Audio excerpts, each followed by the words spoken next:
अस्सलाम वालेकुम dear students. Biology with फात साजिद उर्दू लेक्चर चैनल के साथ हाजिर हैं। 10th class biology first chapter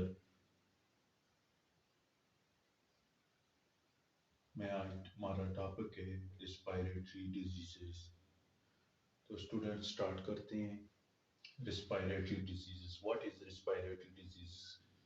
when normal function of the respiratory system is disrupted, कहता है जब नॉर्मल फंक्शन रिस्पिरेटरी सिस्टम का डिस्ट्रक्टेड हो जाए, उसमें खलल पड़ जाए ड्यू टू सर्टेन फैक्टर्स। उसकी कई वजूहत हो सकती हैं, ठीक है। काज सीरियस डिसऑर्डर, तो इससे जो है वो संगीन बीमारियां पैदा होती हैं, डिसऑर्डर पैदा होते हैं, ठीक है जी। अच्छा जी, पहला डिसऑर्डर कौन सा? ब्रोंकाइटिस, ठीक है जी। पहला डिसऑर्डर हम रिस्पिरेटरी सिस्टम का पढ़ रहे हैं, ब्रोंकाइटिस। ब्रोंकाइटिस क्या है? When the lining of bronchi and bronchioles become inflamed or infected, this condition is called bronchitis। कहता है जब लाइनिंग ब्रोंकाई की और ब्रोंक्यूल्स की, कौन सी लाइनिंग? म्यूकस की लाइनिंग। आपको आपने पीछे पढ़ा रिस्पायरेटरी, जब हम एयर पैसेज पढ़ रहे थे कि ब्रोंकाई और ब्रोंक्यूल्स की जो लाइनिंग है वो कौन सी है? म्यूकस की लाइनिंग है, ठीक है जी। तो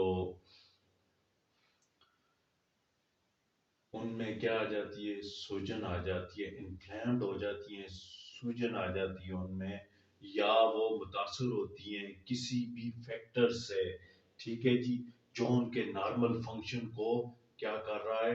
डिस्टर्ब कर रहा है, नॉर्मल फंक्शन में खलल डाल रहा है, डिसरप्टेड कंडीशन में ला रहा है नॉर्मल फंक्शन को। उसको क्या, उस कंडीशन को क्या कहेंगे? ब्रोंकाइटिस कहेंगे, ठीक है जी। अब ब्रोंकाइटिस में अफेक्ट क्या होता है बॉडी पे? कहते हैं कि ब्रोंकाइटिस जो है वो रिड्यूस कर लेते हैं एयर को, जो एयर पैसेज जो गुजर सकती है ब्रोंकाई और ब्रोंक्यूल से, उस एयर की अमाउंट को कम कर लेते हैं, कम एयर गुजरती है, ठीक है जी। और दूसरा, cause formation of mucus in airway. तो एयरवे जहाँ से एयर गुजरती है वहां पे क्या हो जाता है? म्यूकस की फॉर्मेशन हो जाती है, वहां रास्ते में क्या आ जाता है? म्यूकस आ जाता है। जिस तरह आप देखें ये एयर पैसेज में है, तो यहाँ पे इस तरह क्या हो गया? म्यूकस आ गया, तो अब इसने क्या कर दिया? एयर का रास्ता ब्लॉक कर लिया जो कि गुजर सकती थी, ठीक है जी। अच्छा, अब नेक्स्ट जाते हैं जी, काजेस क्या है ब्रोंकाइटिस के? ब्रोंकाइटिस के काजेस वायरस है और बैक्टीरिया है, और इनके पार्टिकल्स, इनके बॉडी पार्ट्स, इनके जो सेल के पार्ट्स हैं, ठीक है, वायरस के और बैक्टीरिया के, वो और वायरस और बैक्टीरिया ये क्या है? कॉजेटिव एजेंट है, पैथोजन है। किसके? ब्रोंकाइटिस से। पैथोजन का मतलब क्या है? Disease causing agent is called pathogen. तो वायरस भी डिजीज कॉज कर रहा है, बैक्टीरिया भी और इनके पार्टिकल्स भी। तो these all are pathogens of bronchitis, ठीक है जी। और अगर किसी बंदे को ब्रोंकाइटिस हो जाती है, ठीक है जी, ब्रोंकाइटिस की बीमारी हो जाती है, तो वो बगैर ट्रीटमेंट के 2 हफ्तों में वो क्या कर लेता है? नॉर्मल हो जाता है जी, मतलब वो ठीक हो जाता है, उसकी ब्रोंकाइटिस की कंडीशन खत्म हो जाती है, ब्रोंकाई और ब्रोंक्यूल्स नॉर्मल फंक्शन करने के लगते हैं आफ्टर 2 वीक बाद।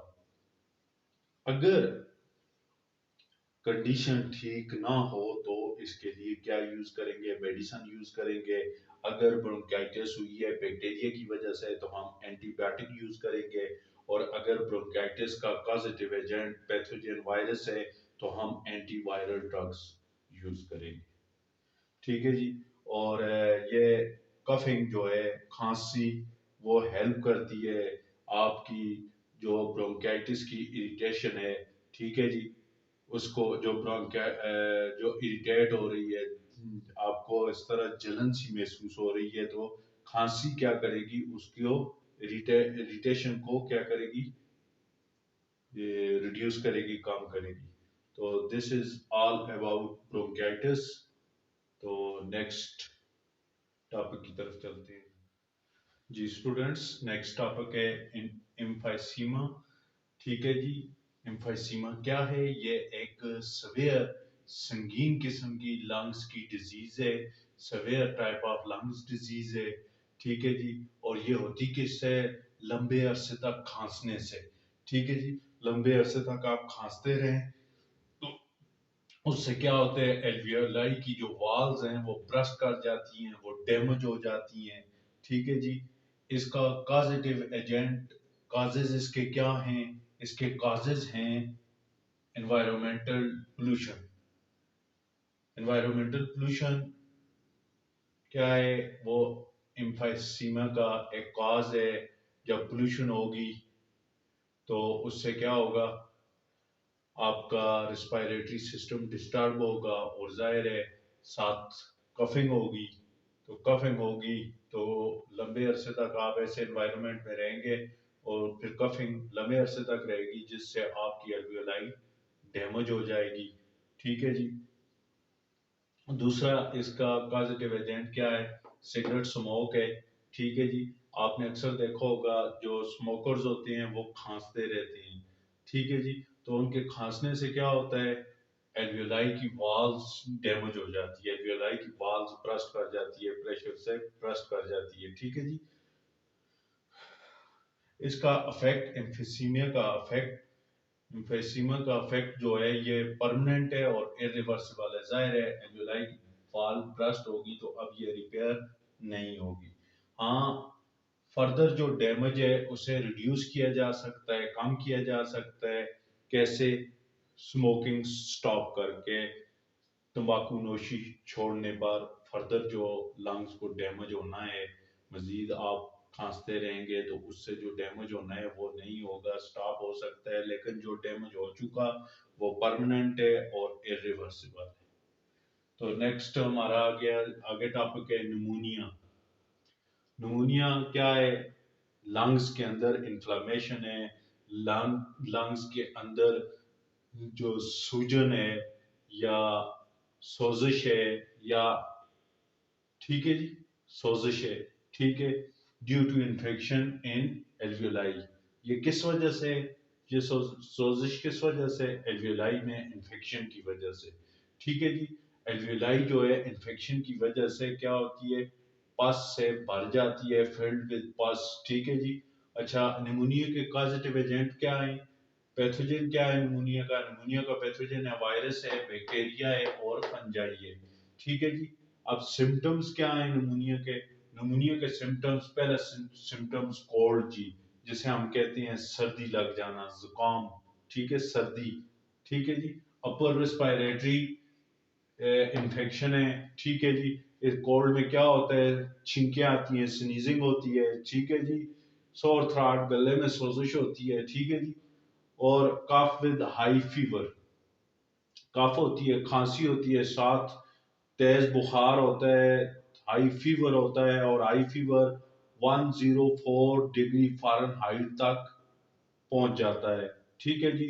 और शेकिंग चिल, सर्दी से बंदा लरजता है, कांपता है। ठीक है जी। और कफ प्रोडक्शन होती है, कफ विद स्पूटम प्रोडक्शन होती है, मतलब जब खांसते हैं तो साथ बलगम आता है। ठीक है जी। तो ये थे नमूनिया, नमूनिया और एम्फाइसीमा। अब नेक्स्ट टॉपिक की तरफ मूव करते हैं। नेक्स्ट टॉपिक है एस्थीमा। What is एस्थीमा? एस्थीमा क्या है? एस्थीमा की बीमारी कौन सी बीमारी है? दमे की बीमारी कौन सी बीमारी है? एस्थीमा में यह होता है कि ब्रोंकियाई और ब्रोंक्यूल्स की वाल्व्स की इन्फ्लामेशन हो जाती है, सूज जाती हैं, सूजन आ जाती है उनमें। ठीक है जी। और जब किसी को अस्थमा का अटैक होता है तो उसकी ब्रोंकियाई और ब्रोंकियल की वाल्स क्या होती हैं, उनको वाल्स की इन्फ्लेमेशन हो जाती है, सूज जाती हैं वो वाल्स। जब वाल्स सूजती हैं, ये देखिए, ये कंसिडर करें, ये वाल्स है, ये वाल्स, जब ये सूज जाती हैं तो ये साइज इस तरह इंक्रीज कर लेंगी। साइज इंक्रीज हो गया, जब साइज इंक्रीज हुआ तो इससे जो इंटरनल पैसेज है ये क्या हो गया, कम हो गया। ठीक है, इनर पैसेज इसका अंदर से जो है वो क्या हो गया, कम हो गया। और जिसके नतीजे में क्या होती है, शार्टनेस ऑफ ब्रीथ होती है, दम घुटता है, क्योंकि उतनी एयर पास नहीं हो सकती जितनी आपकी रिक्वायरमेंट है, बिकॉज ऑफ स्वेलिंग। स्वेलिंग, ठीक है, स्वेलिंग की वजह से अब क्या है, अंदर जो पैसेज है वो रिड्यूस हो गया है। ठीक है जी। और पेशेंट, जिस पेशेंट को अस्थीमा होता है तो यह उस पर बार बार अटैक जब होता है उसका, तो फिर उसकी एक तो सांस रुकती है, दूसरा व्हीजिंग करता है, मतलब वो सांस को बाहर निकालते वक्त वो जब जोर लगाता है तो क्या होता है, उससे जिस तरह सीटी की आवाज निकलती है। ठीक है, और साथ साथ उसे खांसी होती है और उसकी जो छाती है, चेस्ट है, वो सख्त हो जाती है, टाइटनेस आ जाती है, उसमें सख्ती आ जाती है। काजेज अस्थमा के क्या है, सेंसिटिविटी टू एलर्जेंट्स, एलर्जेंट से बहुत ज्यादा सेंसिटिव है, मतलब ये है कि एलर्जेंट्स को फौरन रिस्पांस देता है, सेंसिटिविटी है इसके अंदर अगेंस्ट द एलर्जेंट्स। और एलर्जेंट्स को रिस्पांस क्या देता है, एलर्जी कॉजिंग फैक्ट, अच्छा एलर्जेंट्स हैं क्या, एलर्जेंट्स एलर्जी कॉजिंग फैक्टर्स हैं। ठीक है, जिस तरह पोलन आ गया, कोल्ड आ गई, स्मोक आ गया, और दूसरे केमिकल जो एयर्स में हैं। अब ये एलर्जी, एलर्जी क्या है कि बॉडी हमारी रिएक्ट करती है नॉर्मली हार्मलेस सब्सटेंसेस के अगेंस्ट। जब हमारी बॉडी रिएक्ट करती है, जिस तरह पोलन है, सर्टन फूड्स हैं, या इंसेक्ट स्टिंग है, इंसेक्ट्स का काटना है, ठीक है, जो वैसे आमतौर पे हार्मलेस हैं, लेकिन जिस बंदे को एलर्जी होगी वो इसके अगेंस्ट जो है वो रिएक्ट करेगा, रिस्पांस, उसकी बॉडी रिस्पांस शो करेगी, इसको क्या कहेंगे, एलर्जी कहेंगे। ठीक है जी। जब अस्थमा पेशेंट इनहेल करता है ऐसे एलर्जेंट्स को, तो उसे क्या हो जाता है जी, अस्थमा का अटैक आ जाता है उस पे, उसका दम घुटने लगता है। ठीक है जी। अस्थमा के पेशेंट को शॉर्ट टर्म ट्रीटमेंट दी जाती है, थोड़ी सी महदूद सी इसका इलाज किया जाता है। वैसे इसके लिए मेडिसिन क्या है, इसे ऐसे केमिकल, इसे ऐसी मेडिसिन दी जाती है जिसमें ऐसे केमिकल्स होते हैं जो ब्रोंकियाई और ब्रोंक्यूल्स की वाल्स को डायलेट करते हैं। ठीक है जी। और इन्हें ये ब्रोंकियाई या ब्रोंक्यूल्स के डायलेटर्स जो हैं वो इनहेलर की फॉर्म में दिए जाते हैं, इनहेलर के तौर पे दिए जाते हैं। जब इन्हें कुछ इस तरह का फील हो तो ये फौरन क्या करते हैं, इनहेलर ले लेते हैं, जिससे इनकी वे ब्रोंकियाई और ब्रोंक्यूल्स की वाल्व्स डायलेट हो जाती हैं और इनका दम नहीं घुटता, इनकी शार्टनेस ऑफ ब्रीथिंग नहीं होती। तो इनहेलर जो है इसकी ट्रीटमेंट है। तो नेक्स्ट टॉपिक की तरफ मूव करते हैं जो कि है लंग्स कैंसर। देखते हैं जी लंग्स कैंसर में क्या है। जी स्टूडेंट्स, नेक्स्ट टॉपिक है लंग्स कैंसर। लंग कैंसर भी एक रिस्पायरेटरी डिजीज है। ठीक है जी। और ये मर्दों में ज्यादा कॉमन है एज कंपेयर टू वोमेन, औरतों के। ठीक है जी।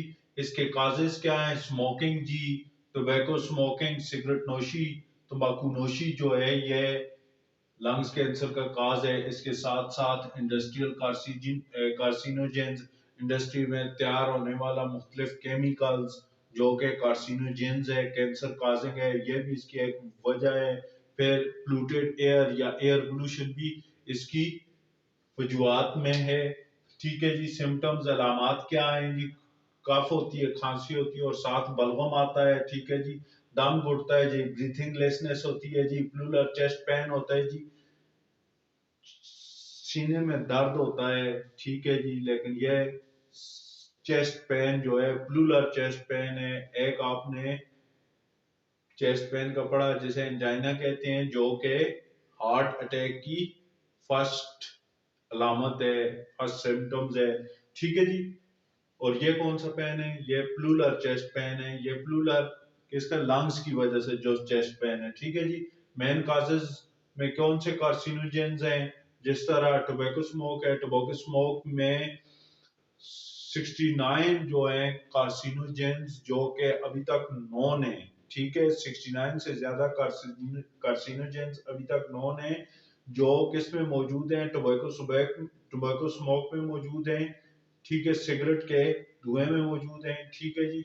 और इस तरह फिर आयनाइजिंग रेडिएशंस, यह भी इसकी एक वजह है, मेन काज है। आयनाइजिंग रेडिएशन जो है न्यूक्लियर रेडिएशन है, जिसमें सब एटॉमिक पार्टिकल या इलेक्ट्रोमैग्नेटिक वेव्स जिनके जो जिनकी एनर्जी बहुत ज्यादा हाई होती है, जो क्या करती हैं? जो आयनाइज करती हैं एटम्स या मॉलिक्यूल्स को। कैसे? By removing an electron from them. ठीक है जी। अर्ली स्टेज में लंग्स कैंसर जो होता है, इसका कोई सिम्टम्स अपीयर नहीं होता, इसकी कोई अलामत जाहिर नहीं होती। एडवांस स्टेज होगी कौन सी? जिसमें लंग्स कैंसर पूरे लंग्स में फैल जाएगा। ये स्टेज बहुत ज्यादा दर्दनाक है, पेनफुल है। ठीक है जी। और इनक्योरेबल है, नाकाबिले इलाज है। और फिर इस इट बिकम्स फेटल, ये मोहलिक है। और इससे फिर क्या हो जाती है? मौत वाक़ हो जाती है। ठीक है जी। इसके इलाज में, ट्रीटमेंट में क्या है? सर्जरी है जी। ठीक है, बॉडी की डाइसेक्शन करके, ठीक है, जो लंग्स का वो पार्ट जो कैंसर से खराब हो गया उसे रिमूव किया जाए। कीमोथेरापी है, मेडिसन से, केमिकल से इलाज करना, मुख्तलिफ मेडिसन्स का इस्तेमाल करना for the treatment of lungs. ठीक है जी। और फिर रेडिएशन थेरापी है, रेज के जरिए क्या करना? इलाज करना, जो लंग्स की जो पार्ट्स खराब हो गए हैं उसे रेज के जरिए क्या किया जाए? उसको रिमूव किया जाए, उसको अलग किया जाए बाकी जो सेहतमंद पार्ट है, जो ठीक पार्ट्स है लंग्स का, उससे। ठीक है जी। This is all about lungs cancer. इसके साथ ही आपका फर्स्ट चैप्टर कंप्लीट हुआ, लेक्चर्स इसके कंप्लीट हुए। इंशाल्लाह एक्सरसाइज भी करेंगे इसकी, और कुछ जनरल इंफॉर्मेशन है वो भी इंशाल्लाह नेक्स्ट चैप्टर में डिस्कस करेंगे। तो स्टूडेंट्स, अगर आपको लेक्चर की समझ आई है तो काइंडली चैनल को सब्सक्राइब करें, बेल आइकन पे क्लिक करें और लाइक करें। इसके साथ ही अपने टीचर को इजाज़त दीजिए। अपना बहुत सारा ख्याल रखिएगा। ओके जी, अल्लाह हाफिज़, अस्सलाम वालेकुम।